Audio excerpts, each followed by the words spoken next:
পাঠ ১৬। বাক্য লিখি। পড়ি। দাও, মা ভাত দাও। খাও, বাবা দুধ খাও। দিন, আমাকে বই দিন। লিখি।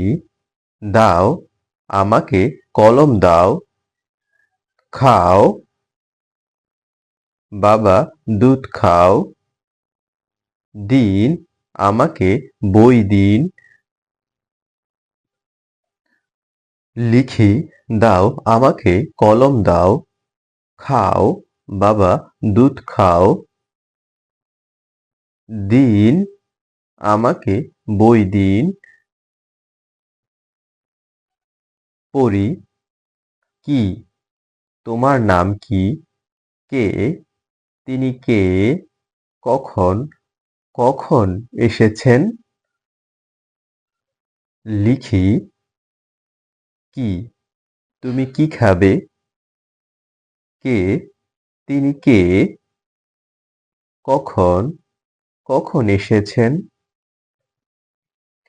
লিখি। কি, তুমি কি খাবে? কে, তিনি কে? কখন, কখন এসেছেন?